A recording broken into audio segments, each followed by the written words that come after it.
বলে ছাদে যাবো কি করে, তো সুপার লিফট লাগানো আছে, হাত দিয়া চালাইতে হবে না, ওটা মন দিয়া চলবে, মন দিয়া। যত তালায় যেতে চাবে অত তালায় নিয়ে নামায় দিবে চোখের পলকে। প্রত্যেক তালায় একটা একটা রাখা থাকবে। মনে হয় বোঝেন? বুঝছেন? এই জন্যই তো দাবি সোনা বানাও, নিজেকে সোনা বানাও, আমি তোমাকে কিনবো। আল্লাহ কি দিয়ে কিনবেন? দুনিয়াওয়ালা তো কাগজ দিয়ে কিনে, আল্লাহ বলে আমি জান্নাত দিয়ে কিনবো। কয়দিনের জান্নাত? তো বলছে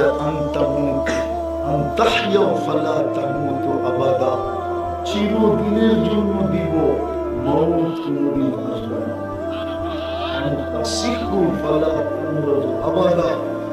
চিরদিন সুস্থ থাকবে, অসুস্থ কোনদিন হবে না।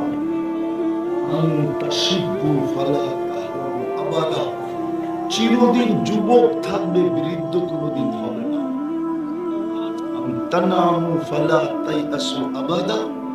চিরদিন নিয়ামত বাড়বে, কোনদিন কমবে না। তারপরে বলছেন কতটুকু দিব এটা জানো? তো বলছে মা তাশতাহি আনফুসুকুম, মনে যা চাবে তা মিলবে। আজকে মনে চায়, কিন্তু ব্যক্ত করতে গেলে মাঝে মাঝে চাগুও দেখতে হবে। কি পূজা ঠিক করলেন? পূজা না পূজা? অনেক সময় যুবকদের মনে চায়, কিন্তু ব্যক্ত করতে গেলেই চালুর বাড়ি, ঠিক না? জান্নাতে যা মনে চাবে তা মিলবে। আরেকটু আছে, চোখে যেটা লাগবে ওটাই মিলবে। আজকে চোখে লাগে, কিন্তু বারবার তাকাইলে জুতা দেখায়। জান্নাতে যেটা চোখে লাগবে ওটাই মিলবে। সোনা বানাইলে ওই জান্নাত দিয়ে কিনবে। দুনিয়ার পচা মাটি, জান্নাতের মাটি মুস্কার জাফরান। দুনিয়ার মতো 5 কাঠা 10 কাঠা, সবচেয়ে ছোট জান্নাত এই দুনিয়ার 10 গুণ সমান। কিন্তু এটা কোনো বাঙালি পাবে না, ওটা যে পাবে ওর নাম হাদিসে লেখা আছে। বাঙালি একটু বড় পাবে, বড় বড়। এরকম ইটের ঘর, একটা ইট সোনার, একটা ইট রূপার। দুটাকে জোড়বে, জোড়া লাগাবে সিমেন্ট দিয়া না মুস্ক দিয়া, মুস্ক। ছাদ পিটাবে মুখ। শুধু এখানেই শেষ না, যাই ঝামেলার ভিতরে যেন শর্ট একটা প্রোগ্রাম দিলেন। শর্ট সোনা বানানোর জন্য এই 4টা তো দিলেন। তারপরে সারা বছরের ভিতরে একটা শর্ট কোর্স দিলেন, শর্ট প্রোগ্রাম দিলেন। প্রোগ্রাম, কোর্স না, শর্ট প্রোগ্রাম দিলেন। যে 1 মাস যদি লাগাইতে পারে, তাহলে আমি ওলামাদের সামনে বলতেছি 1000 বছর বাঁচলেও কোনো অসুবিধা নেই। হিসাব দেওয়ার পরে আরো 1000 বছর বেঁচে যাবে। 1000 থেকে যদি 1000কে ক্রস করা হয়, তারপরও আরো কয়েক হাজার থেকে যাবে। শর্ট প্রোগ্রাম দিলেন রমজান।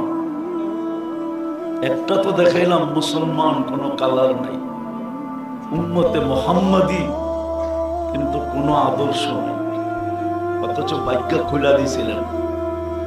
আমি একটা শুনাইতেছি, আদম আলাইহিস সালাম বলতেছিলেন আমার চেয়ে কোটি গুণ বেশি ভালোবাসা উম্মতে মুহাম্মাদের সাথে।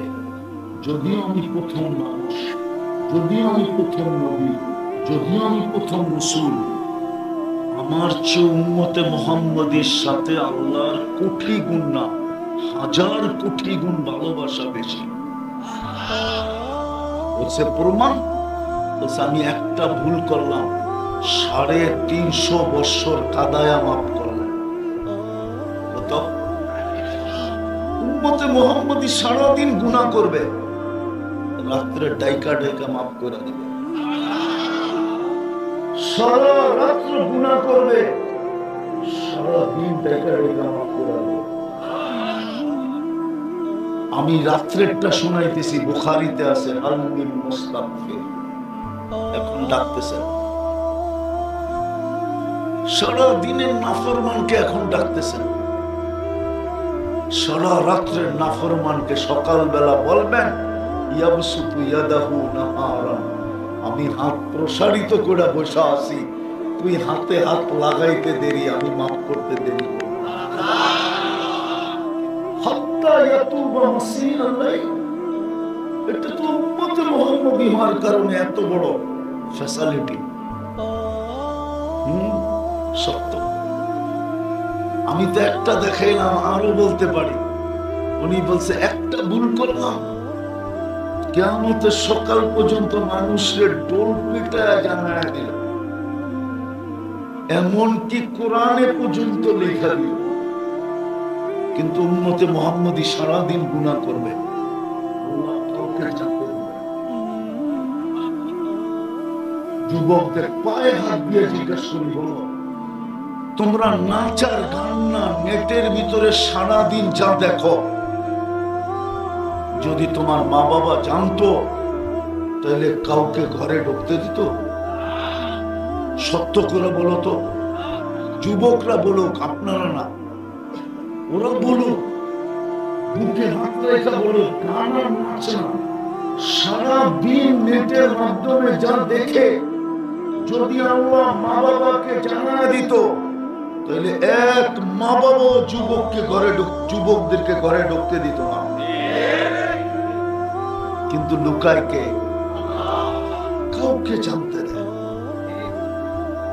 আদম আলাইহিস সালাম বলে এত ভালোবাসা, একটা ভুল করলাম জানায় দিলেন সবাইকে। আমি প্রথম মানুষ, প্রথম নবী, প্রথম রসুল, উম্মতে মুহাম্মদীর সাথে এত ভালোবাসা, এত প্রেম, এত প্রীতি, এত মোহাম্মত, এত ইশক, এত পীড়িত, সারাদিন গুনাহ করে কাউকে জানতে দেন। আর উল্টা বলে আস্তুরুক, আমি লুকাইতে থাকি, কেননা তোর করতে ভালো লাগে, আমার লুকাইতে ভালো লাগে। তুই কইরা মজা পাস, আমি লুকায় মজা পাই। তোর করা গুনাহ করা অভ্যাস, আমার লুকানো অভ্যাস। ওই রাসূলের আদর্শ কতটুকু? কোরআন দিলেন সোনা বানানোর জন্য। এই মজমা বলো যে ডেইলি কোরআনকে উঠায় একটা চুমা দেয় কখন? একজনও তো নেই যে ডেইলি কোরআনকে একটা চুমা দেয় মোহাম্মত। আল্লাহ তো বলে মান আহাব্বাল কোরআন আহাব্বাহুল্লাহ, কোরআনকে যে ভালোবাসবে আল্লাহ তাকে ভালোবাসবে। কোরআনকে তো চুমা দেয় না। কবে দিছে যুবকরা বলতে পারবে না, কোরআনটাকে চুমা কবে দিছে। আমি তো খুলতে বলতেছি না, আমি তো পড়তে বলতেছি না, আমি তো শুধু কাঁদতেছি, হাত দিয়ে ছুঁড়া নিবে আর একটা চুমা দিয়ে শুধু রেখে দেবে। এই জন্য বলতেছি কালকে যেন কোরআন বিরুদ্ধে চলে না যায়। কোরআন যদি বিরুদ্ধে চলে যায় তাহলে নবীজির চোখের পানি পর্যন্ত বেকার যাবে। বুখারীতে আছে, বুখারী শরীফে তিনবার উম্মতে মুহাম্মদীকে আল্লাহ জাহান্নাম থেকে বাহির করে দেবে। তারপর আল্লাহ রাসূলের চোখে পানি থাকবে, বলবে বন্ধু কাঁদেন কেন? 3 বার না দিলাম, কেউ কি আর বাকি আছে?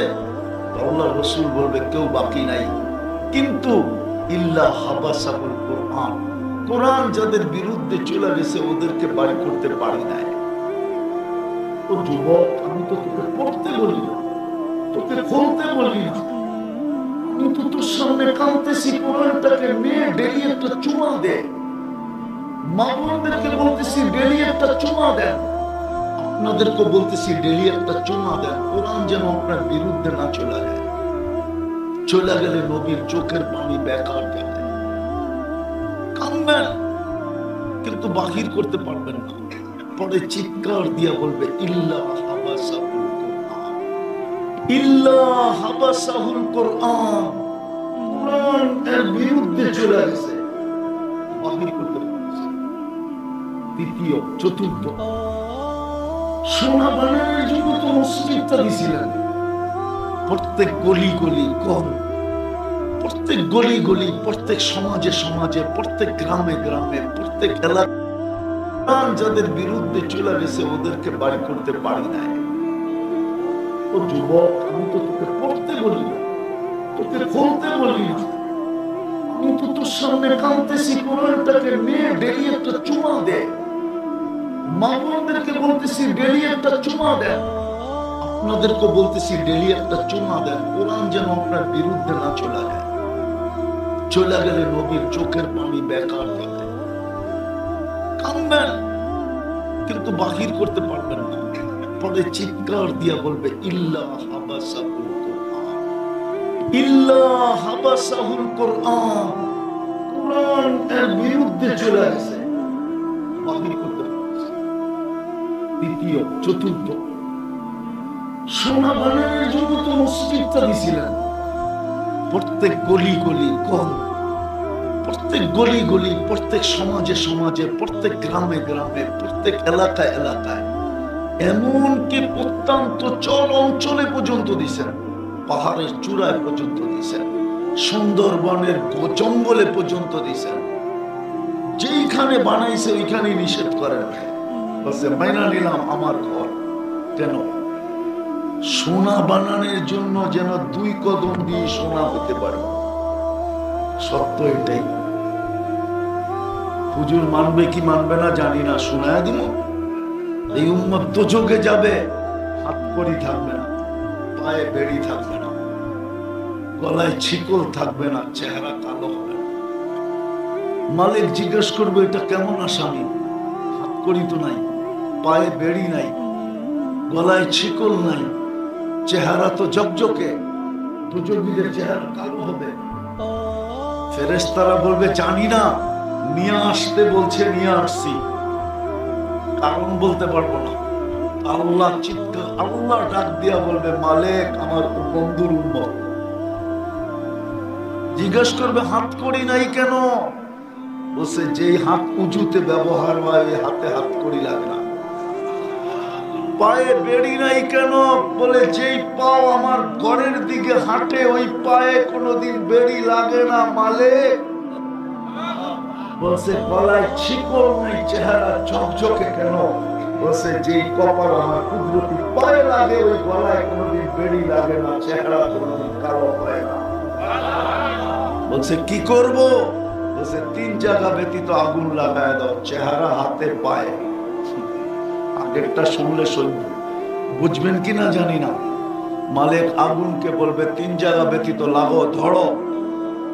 একদিকে আগুন যাবে, আরেকদিকে উম্মত কালেমা পড়বে। আগুন সরা যাবে 1 বার 2 বার 3 বার। মালিক আগুনকে জিজ্ঞাসা করবে ধরিস না কেন?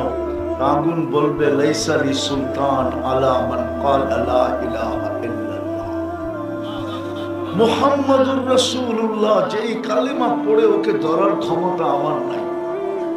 ইমাম কুরতুবী লেখছেন রহমাতুল্লাহি আলাইহি, তারপরে বেহুশ বানায় দিবে আল্লাহ। যেরকম অপারেশন করার আগে অ্যানেস্থেসিয়া করে, এরকম অ্যানেস্থেসিয়া হয়ে যাবে, বেহুশ হয়ে যাবে। ওই অবস্থায় আযাব কমপ্লিট হবে। যখন কমপ্লিট তখন উঠায়া জান্নাতে দিয়ে দিবে। মসজিদ তো দিছিলেন সোনা।